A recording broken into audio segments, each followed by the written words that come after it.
Hello, my dear friends. Welcome back to my channel. Today, we are going to learn about the most important topic in English grammar, that is tenses. Very nice. Now, do you know what is tense? No problem. Let me tell you what is tense. Tense is a rule of English grammar that indicates the time of an action or simply the time of the verb of a verb. For example, I have an example like I am teaching you. Now can you tell me which one is the time here? Yes, exactly, am. But I know that you might have wondered, how is am a time? If time actually means, for example, like this, or this, or many more. I got you, but not actually this. In English grammar, time means something else. Time might be that also, but real one is this. Am here tells that I am teaching you right now. Tenses has two main terms. First, the work, and second, the time. Now we all know that tense indicates the time, right? But it also indicates the work. But the main one that it indicates is time. That means you simply remember that tense is a rule that indicates the time of an action or verb. But if you have seen that when with time, it also tells us the time of a work. Obviously, if work isn't there, then how will we tell about the time? Right? For example, the sentence is I am teaching you, right? As I already told you. Can you tell me what is the work and what is the time? Exactly. This is time and this is work. That means this am is telling you that I have teaching you, and teaching is a work. That means work here means that am is telling the time, that when is she teaching you, right? So now, on the basis of the work and the time, now I will tell you the types of tenses. Now let me categorize into two section, okay? First one is work and the other is time. Now I hope you understood till now. In work, you might have heard continuous, right? Perfect, right? Indefinite or simple, and perfect continuous, right? Now in time, you already know this, that there are three only, that is perfect, that is present, past, and future. Well done. That means, if that means in present all of these four come, in past also all of these four come, and in future also all of these four come. Now one by one we will learn it here on. Now let's talk first about present one. We will first complete present, then past, and then future. In present we have to learn present simple or present indefinite, then we have to learn present continuous, then present perfect, then present perfect continuous, and by one we will learn each and every thing of these types. Okay, now let us go ahead.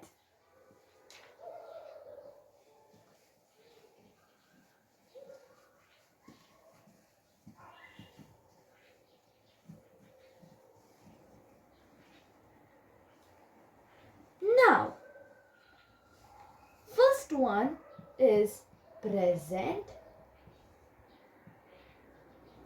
indefinite tense.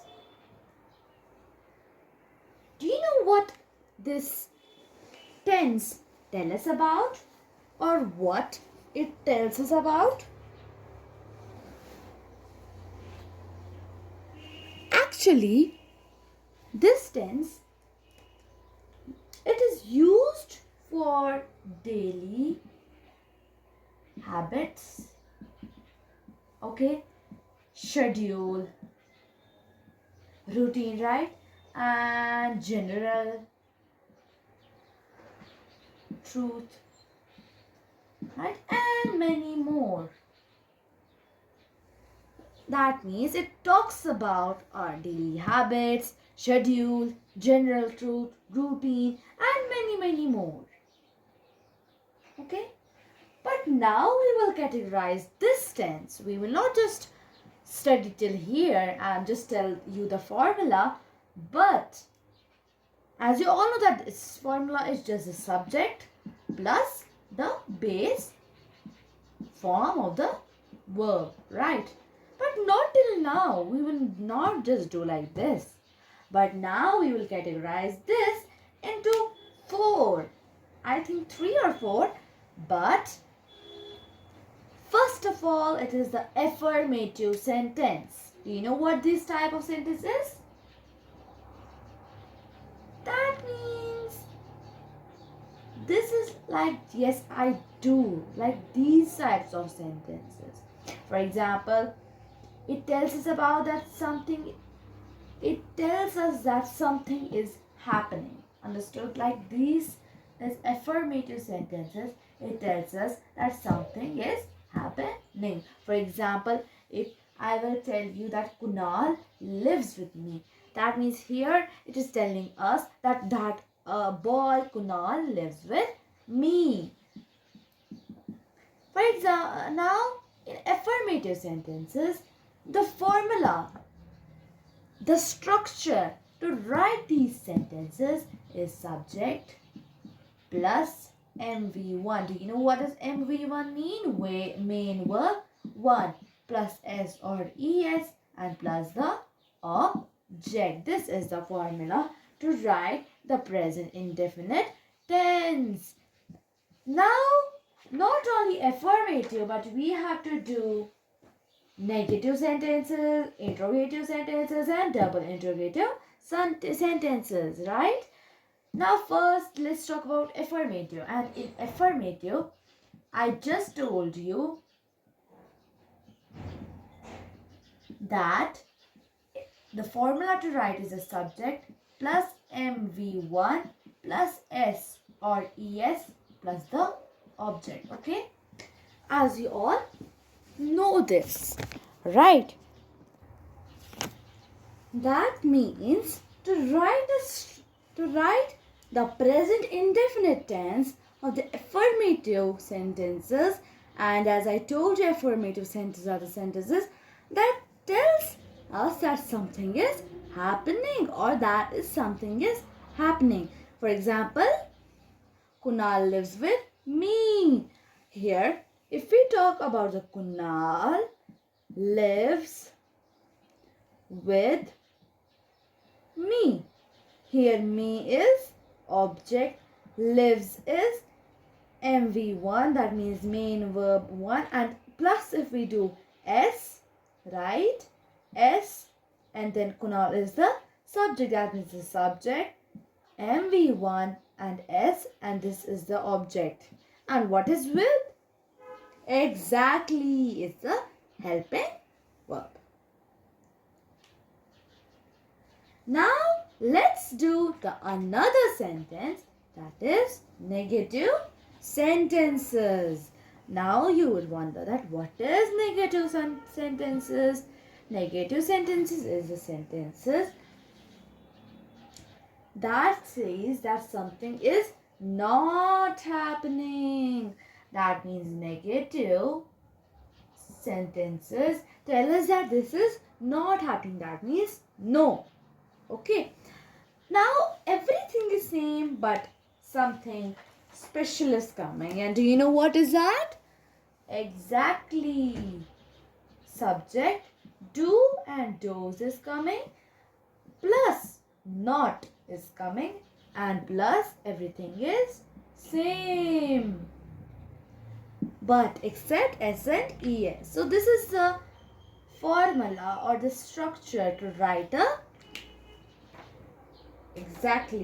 to write the negative sentences as the present indefinite tense. Now if we do, okay, one more thing, that do you know where to use do's and where to use does? We use do with plural and use does with exactly singular. And one special thing, I. Every time we have to use I with do. Plural and I. Okay. Now for example, she does not try. Try.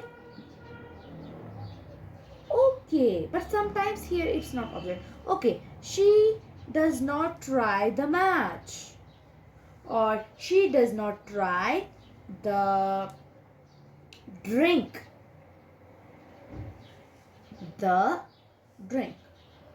Okay, but sometimes if we don't have object, no problem.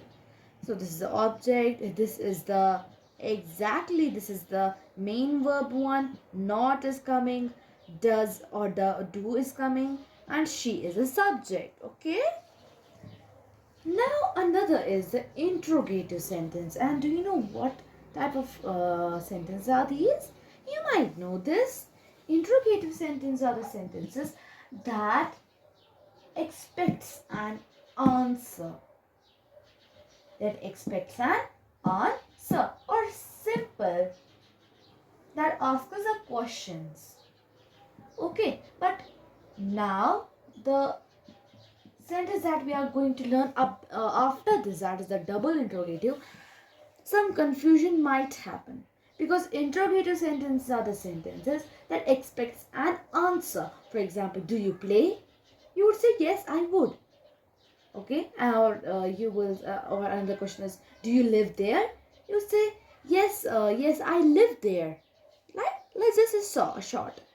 But another is a double interrogative sentences. Double interrogative sentences are the sentences that expects an answer in detail, that asks the reason. Okay, that asks the reason. For example, why do you cry? What does he say? Okay, so but in this double interrogative, something new is there. Okay, and first let us first talk about the interrogative, and then you will do the double interrogative sentences. Now interrogative, it always start with a helping verb. It always start with a helping verb. Always is, right? That means do or does. Okay. Now the structure to write the sentence is simple. Do, does, plus subject, plus MV1, and plus object. Okay, this is simple. For example, do you live there? Do you live there? There is the object, live is the main verb, you is the subject, and do is the helping verb. Exactly. Now, the interesting one is the double interrogative sentences. Now, what are these sentences? These are the sentences that tell us in detail or ask us the reason, that expects an answer in detail. But something is happening here, that is WH family. And you know what is this WH family? Okay, Let me tell you, WH family, that it's a family, it's a type of family that has what, when, why, where, which, whom, and who, and many more. That uses in starting in the question. For example, why do you cry? What does he say? Whom are you talking to? Right? There are many sentences. Now to write these type of sentences, WH family, okay, do, does, plus subject, plus MV1, plus object. Okay, example is, let me tell you an example. Okay, why do you talk? Yes, talk is the a main verb. Why is the WH family. Do is the do helping verb, and you is a subject. So I hope you understood the present indefinite tense, and in the next class we will be learning present continuous tense. Thank you.